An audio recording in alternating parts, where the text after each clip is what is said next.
Hello America, and welcome back to your favorite late night show, Caffeine Queens. I'm your host, Roman Wan, and today we got some great advice on brewing coffee. Okay, so introducing our world-renowned coffee engineer, Libby Hopkins. Thank you so much, Roman, for allowing me to be on the show. Yeah, no worries. You know what? We've just been wanting you here, but you're so hard to reach. Yeah, brewing so much coffee takes up a lot of my time. Oh, okay. Well, you know what? I feel like we should get right to it because, all our audience here wants to know. Can you please explain your world-renowned process flow diagram that everyone has been using? So yeah, this is a process flow diagram. This basically just shows the mass balances that we used in order to create the optimum cup of coffee.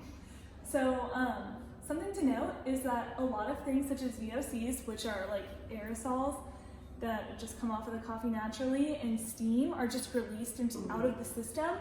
So it's very important to include that on your process flow diagram. It also just is a way that we can show the process of us making coffee so that people at home can be able to create the same sort of result.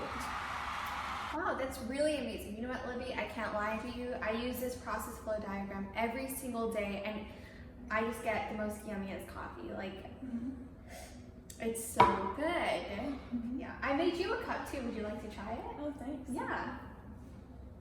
Pretty good. Okay, so I think it's time for a little game, just a simple little buzzer game. Are you guys ready, America? Okay, so for the first question, what was the TDS of the coffee brew? 1.06. 1.05. Good job. Okay, so for our next question, what was the PE of the coffee brew? 10.96. Correct. What coffee beans were used in this process? Costa Rica. Good job. To what level were the beans roasted? They were lightly roasted. What was the grind size of beans? 26. Yeah. Of our game is Jocelyn Serrano. Are you tired of basic Mr. Coffee? Well, we have something new for you. The French press! Simply pour in your coarsely ground Costa Rica coffee, pour in a little bit of water, and stir with your bamboo stick and let it bloom for 30 seconds. Then add the rest of the water and let the coffee grounds sit in the water or extract for 4 minutes. Finally, firmly press down and boom, instant delicious coffee. Call a number on the screen now and receive 2 French presses for the price of 1. And for our next guest, we have the world-renowned coffee expert, Jocelyn Serrano. Okay, Jocelyn, I just have so many questions for you, so let's get started. So, I know that for your coffee, you try to use the least amount of energy, right? Yes. Can you please explain how you do that? Yeah, so basically with the coffee that we actually use a popcorn roaster. Yeah. Usually coffee, when you roast coffee, you use a regular coffee roaster. But we found at the popcorn maker we use half the amount of energy that you would use in a coffee roaster.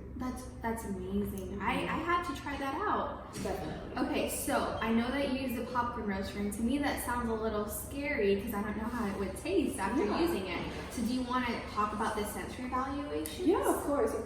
So we did use a light roast. So that's one, the color, obviously. It looks like honey, very golden honey. And it had a very nice fruity flavor and aroma. And when you tasted it, it kind of tasted like blueberries, believe it or not. I know that sounds super crazy, but there was hints of blueberries in there. So it was very nice and very pleasant. That's amazing. Okay, so I know that you went through this whole challenge where you try to use the least amount of energy, you try to make the best cup of coffee. So how could you do things differently? Yeah, so the reason we used the light roast was because it did take less energy compared to a darker roast. So I think maybe next time, instead of purely focusing on energy loss, even though that sounds so crazy because that's what I specialize in, I would probably say we would put a little bit more effort on browning the beans so it could get that nice dark roast taste, but still work on getting the energy efficiency down in other aspects of coffee making. Okay, well Jocelyn, I kind of have a surprise for you. So using your energy usage and logic for minimization, I actually made you a cup of coffee and made myself a cup of coffee with the help of my producers. Cheers. So that's yummy. So good. That was the end of our show. We're really thankful for all you guys, viewers like you, thank you. Tune in next week for another episode, except this time we'll be focusing on yerba mate.